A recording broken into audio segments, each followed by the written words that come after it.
Pot of gold sound system, tell them in a radio sound. Now ask them this who, Protoje. I me say who them a program, I me know who them a young girl, and them I man. We say pot of gold, yes man, we in control of them enough, yes sir. Let's say 50 countries here. It was first of all give thanks. Yeah. First of all, give thanks for being here, taking the time out to come and hold our evening. It was great to be on stage. We've been on the road for almost 2 months now, starting at Summer Jam, and Rototom was all that I expected it to be and more. I was supposed to come last year, and at the last minute it fell apart. So give thanks to Rototom for inviting me again to be here. And the energy was crazy out there. The people were giving us all that we asked for, and we were giving them, all that we had. So it was great, and I hope to play here again sometime in the future. I just want to say it's really been a blessing being here, this whole experience for me, being on the road with the band, it being the first band I've ever been in officially, and being able to grow with a group of musicians is really a special thing to me, and being here again, like I said, Rototom, the Love Edition, that being key, Love Edition. Because it's all about love, it's all about positivity and unity, and that's really the message we try to spread through the music, Yeah.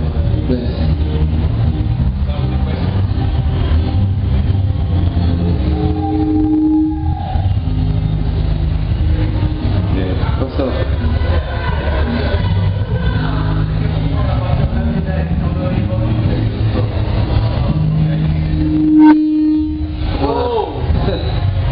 Okay, so Protoje, could you tell us a little more about your early days, how you how you evolved into the music? I know that you're coming from so I can give them extra long time, but what did you ask me? What was the question? Why did you choose the music from my heart as That's the name for the tour. Why did you choose Music from My Heart as the name for the tour? I can hear you. Okay. Because that song was the last song I wrote for my album. It was the last song I wrote, and doing how I do my album, I wrote everything in between, and then I always write the first and last song last. So that song just represented how I felt at the time, because I was coming out with my second album. Are you hearing me? Yes, sure. I was coming out with my second album, and there was a lot of talking, or a lot of, I guess, what people would perceive as pressure for me to have a second album that was good as the first.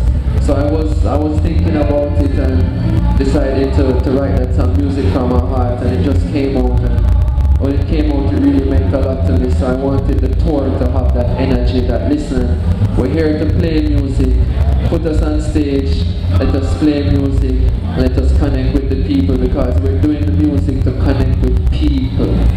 And that is the end. Not how much records you sell. That's why my album is up on SoundCloud for free. You can go and share it and spread it, because we're doing the music so people can hear it, so we can get to come and play music. I am a performer, I love to be on stage. That's what I live for, that's what makes it worth it. Not being in studio, not all of that, just being on stage and getting to release. That's the energy I wanted the people to feel, so Music from My Heart was the name. For sure the people can reach this emotion, trust me. Thank you, thank you. Hello, Mr. Protoje. I'm here from. I'm the reggae ambassador of Iceland. Yeah. Crazy. How do you see the reggae Viking massculation that's going on in the northern countries, where your music is happening, it's popping in the reggae sound systems all over the place, that the reggae has finally come to conquer the world, and even in Iceland you have reggae pumping all the time? How do I feel about it? Well, we give thanks to the ones that came before us, You know, the original, the golden era of reggae music, the Bob Marleys, the Peter Toshes, the Black Uhuru, the Sly Rockies, Q Mondays, you know, all of the greats that have come before that have spread the music. They have really done the hard work, which is to spread it globally.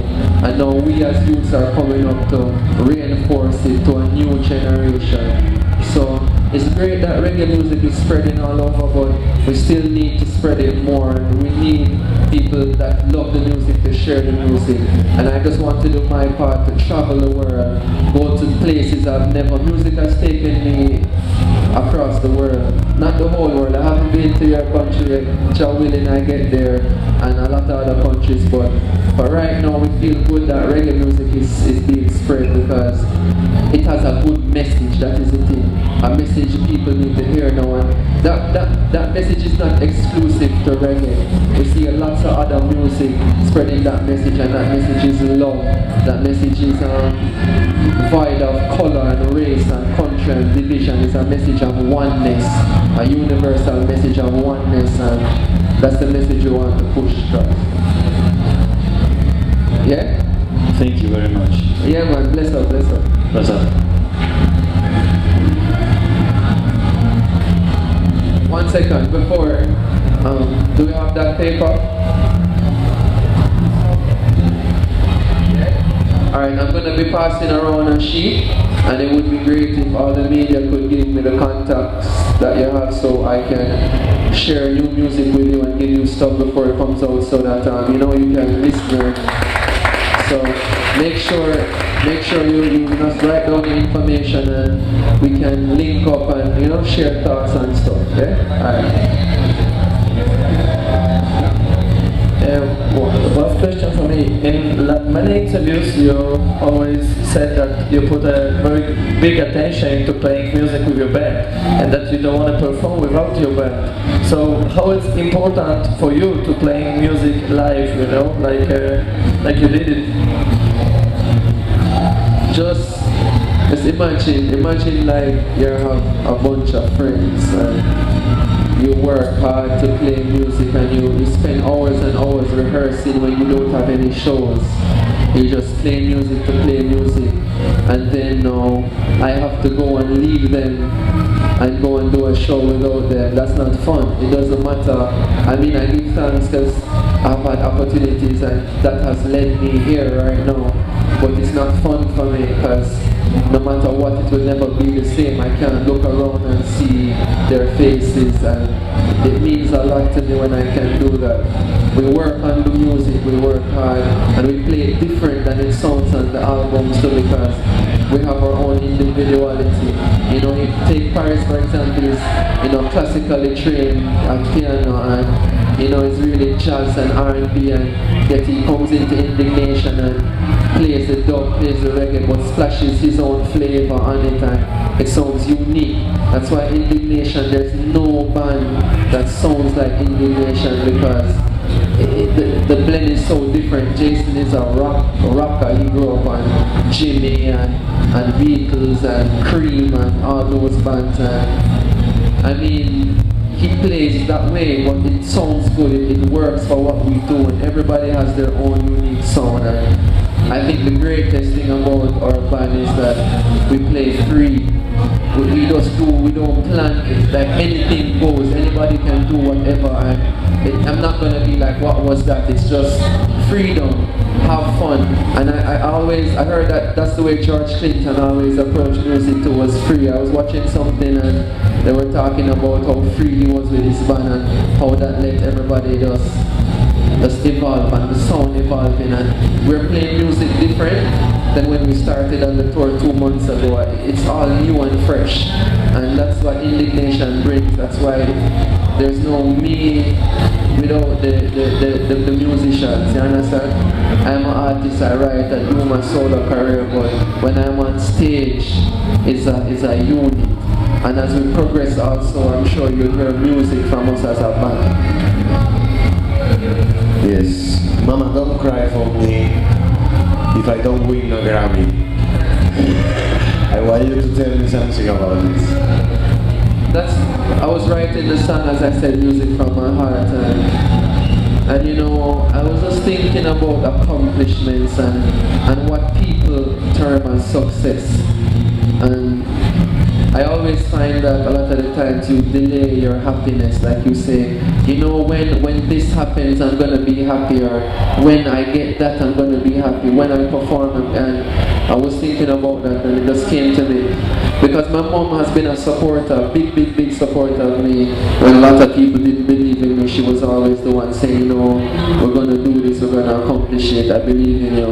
So I was just telling her, you know, if I never get to go on a Grammy stage and win something, or if I never sell if I never get any plaques or gold or sell all of these stuff, whatever, you know, don't cry for me, because I was still happy doing music. You know, it doesn't matter if those things come, we appreciate them and we take them, but the true reward is knowing that the job done was done to the best of my ability.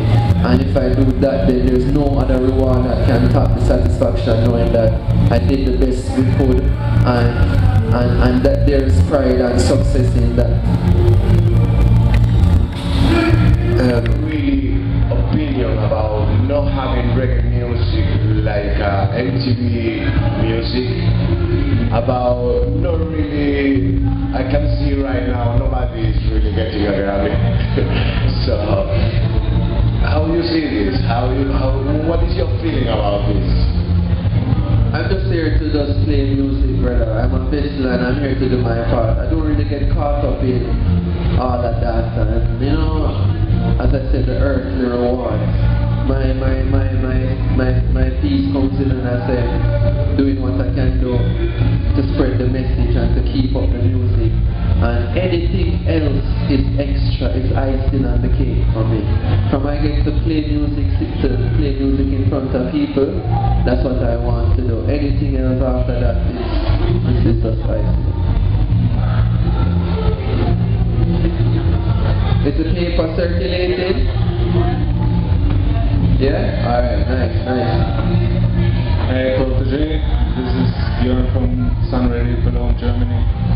I love Cologne. We were there for about 7 or 8 days. It's really crazy. I was jogging in the street at 5:30 in the morning. I could spend some time in Cologne. Yeah. It's a nice city. Yeah. We saw you on several concerts this year during your European tour, and the level of your performance is always very high, very energizing, very powerful. How do you recharge yourself between the concerts? What's the secret? Man, I don't even listen. These last 3 days have been crazy. We did Pyramid Festival on the 16th. We did Lowland Festival in Netherlands on the 17th, and then we did Rototom today. And those were 3 flights. I don't like to fly, so it's been a crazy last 3 days with no sleep, but we're energized by the spirit, not true? This is the spirit, and we also make it a point to keep fit. Yeah. You know, exercise, we do our push-ups, sit-ups, running, cardio, martial arts, whatever we can do to stay fit. So Paris teaches me martial arts, so you know, don't mess with me. But as he says, we do a lot to keep fit, and everybody always just trying to be as fit as the other person. Right now, Paris is he's the beast of the indignation, right? Danny Basie, the bass player. Yeah. Danny is crazy too. And Danny, as I said, is a veteran. You know, he's older than us. We call him, you know, I call him uncle. He's been around for 15 years playing music, and he's so fit. And he always makes it seem like, yo, you young boys better keep up with me, you know. So we work hard to stay in shape because you want to play hard. You don't want to be on stage and be tired and can't give the people the vibes. You want to give them a proper work. So we just have to get it done. And as you say, we get rest, we eat properly, we eat right, and do all these things to keep the body drink lots of water. Active, drink lots of water, stretching is key. And as I said, when you have that energy inside of you, when you have that spirit, when you're keeping your energy right, because when you're around once, it's important that the energy is kept to a level Because it's not just a physical thing, you know, it's a spiritual thing. And when the spiritual energy is right, Jah going to give you the energy to go out there. Jah going to give me the strength that I need to go. I might go home and pass out right now in the hotel for a day, but at least I know that the energy was there on stage when it needed to be. We're Jamaicans, man. We run fast. We you know. Yeah. How we stay?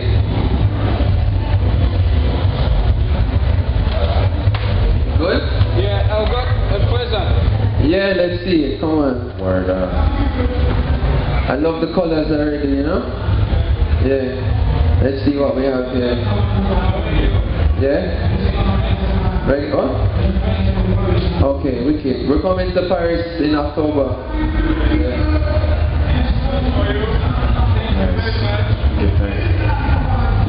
Thank you very much.